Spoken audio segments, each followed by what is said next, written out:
What's good, family? I think I made it past the overreaction phase of the season, and some stuff around the league has been getting my attention. Despite a lot of basketball left to be played, it's only right I show love to some starting strong and raise some questions for those I'm a little concerned for. So let's get into it, and welcome to In and Out. For the win! Bang! Every year we find one player that is ready to take the next step. The player that puts us all on notice. I'm ready, I'm here, it's my time. Which is interesting because sometimes we try to gauge when that time will be. Or they're gonna have to do this, they're gonna have to work on that. It'll probably be 2 to 3 years before we really get to see what this player is capable of. But even in our assumptions and predictions, when that moment finally takes place, when we're finally witnessing the beginning of greatness, we are still in awe. And I think that's where I am with the 22-year-old leader of the Memphis Grizzlies, Ja Morant. Ja has been telling us for some time that he's going to be a force in this league, and I think this is the year we finally give him the recognition that he deserves as an elite player in the NBA. So far this season, Ja's averaging 24 points and 7 assists for the Grizzlies, and he's put up some monster performances that are showing us the player we saw in year 1 has been a true student of the game, and maybe more importantly, he's self-aware. Which are some of my favorite players. The guys who understand their strengths and weaknesses, even their perceived place in the league, whether they agree with it or not. And for Ja, we all knew he had this immense upside, but there were still questions. We were worried about his ability to knock down jumpers from both behind the arc and the mid-range. Well, he's currently shooting 35% from 3, which is league average, and along with his percentage going up, it looks as if his shot is quicker and more fluid than when he first arrived in the league. But you also see this evolving maturity in his game as well. With the amount of athleticism that he possesses, the skeptics thought one of his biggest struggles would be similar to other physically gifted guards who came before him. Will he fall into the trap of leaning on his athletic ability to constantly bail him out, or will he harness it and use it as a weapon? It seems the latter. Morant is fast, he's explosive, which is scary, but what's even more frightening is that he's playing with poise. He's thinking through the game as opposed to simply attacking mindlessly.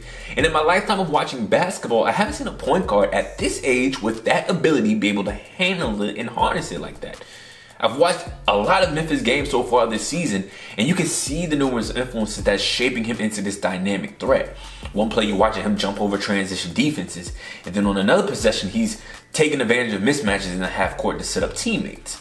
If he continues with this elevated level of play and the team's success follows, Ja will be an all-star this season. But let's not leave out his teammates. The Memphis Grizzlies are currently 4th in the Western Conference, and the supporting cast of this team has a lot to do with it. Ja Morant has been out for some time, and the Grizzlies aren't slowing down. They are 8-1 in his absence, and that includes a couple of quality wins versus teams like Philly and Miami. Jaren Jackson Jr. seems to be turning the corner, who is averaging about 20 and 5 in the month of December. Despite being thrown in a bunch of trade talks, Dylan Brooks continued to show he's a quality piece. And Desmond Bane has nearly doubled his production from last season and looks like the two-way wing of the future. And if you need proof, go back and watch the Grizzlies game versus the Lakers. He's been hooping like this all year long, averaging 16 points while shooting 40% from 3. This team has a long way to go before I can call them contenders, but what I am seeing is promising, and they will be a headache for a lot of teams in the playoffs. Next up on my list is the Cleveland Cavaliers, and let me tell you, man, this is the shock of the season for me so far because the Cavs aren't trash. And if you would have told me they wouldn't be in the basement of the standings alongside Detroit and Houston, I look at you a little funny, but they are decent, pleasantly decent. If the playoffs started right now, I think they would be like the 6th or 5th seed, which is higher than the Hawks, Hornets, Boston, Knicks, and the Pacers right now, all of which were had slated higher. And I gotta show love to Coach JB Bickerstaff, who has the pulse of his roster and seems to be adapting well to his pieces. They are 3rd in defensive rating and rank in the top 10 in both opponent field goal percentage as well as rebounds. Also, the growth of this young core is starting to show itself to everyone as well. Darius Garland is a starting point guard in his league, and he looks like the guy for Cleveland in the absence of Colin Sexton. Averaging 19 points and 7 assists on an elevated shooting percentage from the field and behind the 3. Newcomer Lauri Markkanen, often referred to as the most underrated player on this team, but if you asked anyone in Quicken Loans Arena, they would tell you this is what they expected when they signed him. Averaging 14 and 5, he even went on the stretch this season for about 10 games where he shot 48% from the field, 41 from 3, and 83% at the foul line. You have Jared Allen, who is the prototypical lob threat and rim protector, and then there's rookie Evan Mobley, who is getting praised as one of the best prospects the league has seen in years. And a part of that is due to his versatility he's shown on both ends. Offensively, he's exceeding expectations in so many areas. He's comfortable catching in the post or on the outside and making a play by himself. Also, he's a much better passer than many expected as well. I found a deep stat in an article written by Amadou Snow stating that of all players involving regular starters that are 6'11" and taller, averaging 20 minutes or more per game, and have played in at least 10 games, Mobley is 10th in assist percentage among that group. So take what you can from that stat. And defensively, he can protect the rim versus high flyers and rim runners of the league, but also stay connected to ball handlers on the perimeter. I'm willing to bet that this future star is also going to be a defensive player of the year as well. The question is for this young Cavs team is if they can keep up the strong play. They do have some quality wins, like the game a couple nights ago against Miami, but as the season progresses, rotations will tighten up and veterans will lock in a little bit more, and how they respond to that will be key. Next up is my biggest disappointment of the season so far, and it's not towards anybody's play, it's more so towards the injury, and that's Michael Porter Jr.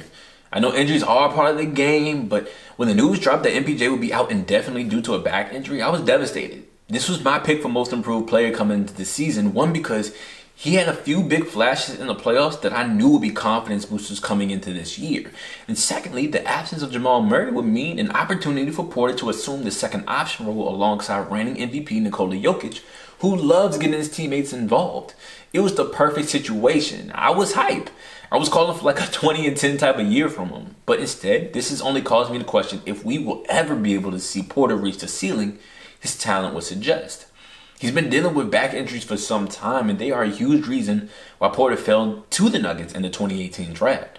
I hope he returns and is able to get back on the court to show the world what kind of star he can be, and I know the Nuggets are too, since he just signed that 5-year max contract worth over $170 million. Last but not least, it's got to be my guy in Charlotte, Miles Bridges. The Hornets earlier this season attempted to extend Bridges on a 4-year, $60 million deal that he turned down, but he's been cutting himself a bigger check every time he takes the floor. Bridges has come back in this season looking like the front runner for most improved player and the potential running mate for LaMelo Ball and the Charlotte Hornets moving forward.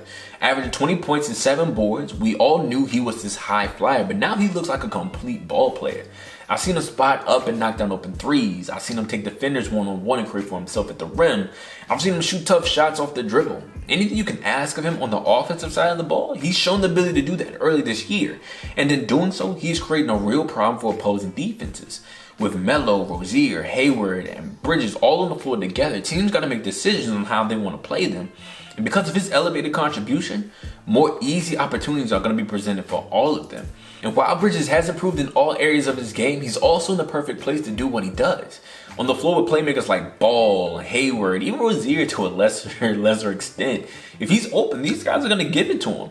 And the more he comes through, the more they'll swing him the ball. And you can already see the evidence of it. His usage rate this season as compared to last year has gone from 16 to 22, which I doubt will drop anytime soon. But that's it for this one. If you stay with me this long, I appreciate it. And if you are new, please subscribe to the channel and like the video. Also, comment below and let me know what are some of your biggest surprises of the season so far. There's a lot of basketball left to be played, but I'd love to hear where y'all at with it. We could talk about it in the comments. I'm down for that always. Also, stay tuned. I'm going to be dropping more videos like these from here on. So be sure to hit the bell for notifications so you can catch all those ASAP. And as always, eat, sleep, breathe the game. We love you. Be safe. And I'm out.